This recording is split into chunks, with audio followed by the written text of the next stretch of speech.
بسم اللہ الرحمن الرحیم۔ السلام علیکم ورحمۃ اللہ وبرکاتہ۔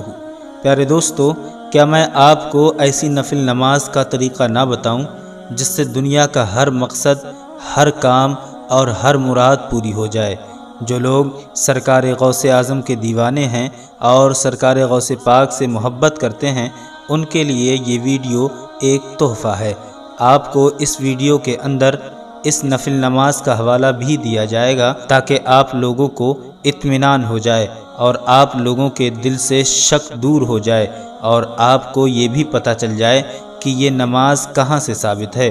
تو میرے پیارے عزیز دوستو، محبوب سبحانی، قطب ربانی، سیدنا عبدالقادر جیلانی، پیران پیر، روشن ضمیر، جن کو غوث اعظم کے نام سے بھی دنیا جانتی ہے، میں آپ کو بتا دوں، سرکار غوث پاک نے ایک کتاب لکھی ہے جس کا نام ہے غنیۃ الطالبین۔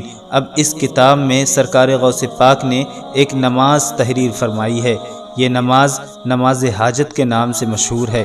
سرکار غوث پاک لکھتے ہیں کہ حضرت انس رضی اللہ تعالیٰ عنہ سے روایت ہے کہ اللہ کے رسول صلی اللہ علیہ وسلم نے ارشاد فرمایا کہ شب پیر یعنی اتوار کا دن گزرنے کے بعد جو رات ہوتی ہے، اس رات میں یہ نماز ادا کرنی ہوتی ہے۔ ہفتے میں صرف ایک بار اس نماز کو ادا کرنا ہے، لیکن اس نماز میں اللہ پاک نے وہ طاقت رکھی ہے جس سے دنیا کا ہر ناممکن کام بھی ممکن ہو جاتا ہے۔ اس نماز کو پڑھنے والا شخص خود حیران ہو جاتا ہے، وہ یہ سوچنے لگتا ہے کہ یہ دعا میری کیسے قبول ہو گئی۔ آپ کا وہ کام جو آپ کی نظر میں ناممکن ہو، وہ کام جس کی آپ نے امید ہی چھوڑ دی ہو، اس کام کو بنانے کے لیے آپ لوگ اس نماز کو ادا کر سکتے ہیں۔ اس نماز کو ادا کرنے والا شخص صرف اپنی حاجتوں کو ہی نہیں پورا کرتا، بلکہ اس انسان کی زندگی کی تمام پریشانیاں دور ہو جاتی ہیں۔ صرف اس نماز کو پڑھنے والا شخص ہر مصیبت سے محفوظ ہو جاتا ہے اور اللہ پاک اس بندے کی ہر بری چیز سے حفاظت بھی فرماتا ہے۔ آپ اس نماز کی فضیلت کو اس بات سے سمجھ سکتے ہیں کہ جس نماز کو سرکار غوث اعظم اپنی کتاب میں لکھ دیں کہ یہ حاجت کی نماز ہے جس سے پوری دنیا کی تمام حاجتیں پوری ہو جائیں، مطلب وہ پوری ہو کر رہیں گی انشاءاللہ تبارک و تعالی، اس میں کوئی شک نہیں۔ تو ایسی نماز کو کون انسان نہیں پڑھنا چاہے گا؟ اور سب سے خاص بات یہ لوگوں کو بتا دوں کہ اس نماز کو اتنا زیادہ آسان کر دیا گیا ہے تاکہ ہر انسان آسانی کے ساتھ اس نماز کو ادا کر سکے۔ اب ہم آپ لوگوں کو جو بتانے جا رہے ہیں، آپ اس کو بہت دھیان سے سنیے۔ تو سب سے پہلے یہ جاننا ضروری ہے اس نماز کی نیت کس طریقے سے کرنی ہے۔ اس کے بعد آپ یہ بھی جان لینا اس نماز میں کون کون سی دعائیں پڑھنی ہے اور کس طریقے سے اس نماز کو ادا کرنا ہے۔ سب سے پہلے اس کی نیت میں بتا دیتا ہوں، جو کہ آپ اپنی اسکرین پر دیکھ رہے ہیں۔ نیت دل کے پکے ارادے کو کہتے ہیں، لیکن زبان سے کہہ لینا زیادہ افضل ہے۔ تو آپ کو نیت اس طریقے سے کرنی ہے۔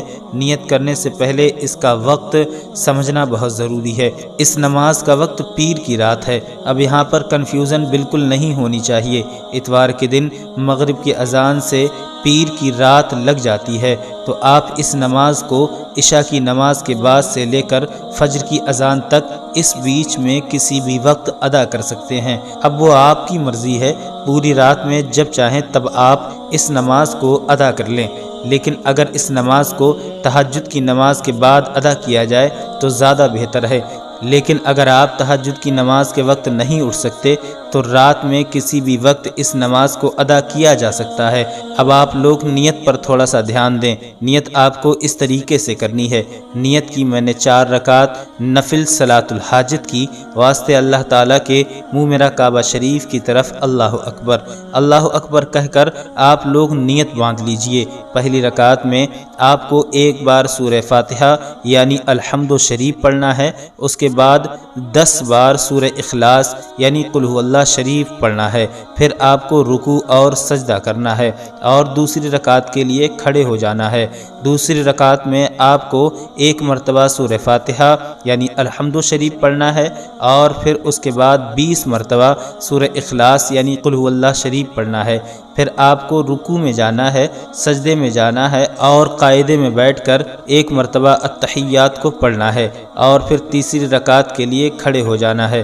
تیسری رکعت میں آپ کو صرف ایک مرتبہ سورہ فاتحہ پڑھنی ہے یعنی الحمد شریف پڑھنا ہے، اس کے بعد 30 مرتبہ سورہ اخلاص یعنی قل هو اللہ شریف کو پڑھنا ہے۔ اس کے بعد آپ کو رکوع میں جانا ہے، سجدہ کرنا ہے اور چوتھی رکعت کے لیے آپ کو کھڑے ہو جانا ہے۔ چوتھی رکعت میں آپ کو ایک مرتبہ سورہ فاتحہ یعنی الحمد شریف پڑھنا ہے اور اس کے بعد 40 مرتبہ سورہ اخلاص یعنی قل هو اللہ شریف پڑھنا ہے۔ اس کے بعد آپ کو رکوع میں جانا ہے، سجدہ کرنا ہے، قاعدے میں بیٹھنا ہے، التحیات پڑھنا ہے درود ابراہیم پڑھ کر کے اور پھر سلام پھیر لینا ہے۔ بس آپ کو ہر رکعت میں 10 مرتبہ سورہ اخلاص کو بڑھاتے جانا ہے۔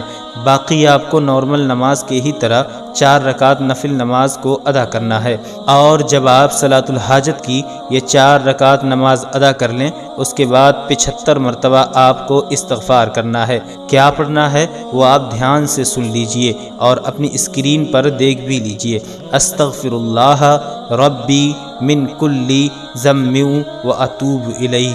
اور اگر آپ یہ 75 مرتبہ پورا نہیں پڑھ سکتے تو صرف استغفر اللہ استغفر اللہ استغفر اللہ 75 مرتبہ پڑھ لیں۔ اس کے بعد آپ کو دعا مانگنی ہے، کم سے کم 5 منٹ تک آپ کو اللہ تبارک و تعالیٰ سے دعا مانگنی ہے، رو رو کر گڑ گڑا کر اس نماز کا واسطہ دے کے ہمارے پیارے آقا حضور صلی اللہ علیہ وسلم کے صدقے میں دعا مانگیں۔ انشاءاللہ تبارک و تعالیٰ ایک ہفتے میں آپ کی کوئی حاجت ہو وہ حاجت آپ کی پوری ہو جائے گی، بگڑا ہوا کام بن جائے گا، مصیبتیں ہوں تو وہ بھی ٹل جائیں گی، پریشانیاں ہوں گی تو وہ بھی دور ہو جائیں گی۔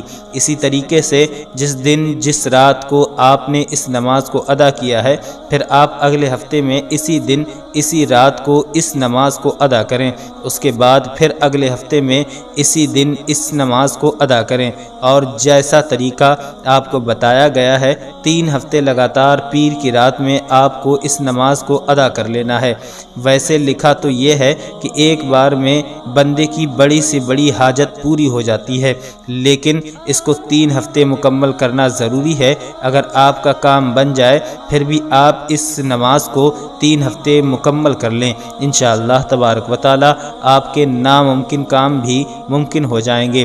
دوستو، سرکار غوث اعظم کی بتائی ہوئی نماز ہے اور ہمارے پیارے آقا حضرت محمد مصطفیٰ صلی اللہ تعالی علیہ وسلم سے بھی ثابت ہے، تو آپ لوگ اس نماز کو ضرور ادا کریں۔ پیارے دوستو، اگر ویڈیو اچھی لگی ہو تو اس ویڈیو کو اپنے دوستوں کے ساتھ میں شیئر کرنا نہ بھولیں، اور اگر ہم سے کوئی شکایت ہو تو ہمیں کمنٹ کریں، ورنہ تھوڑا سا انتظار کریں۔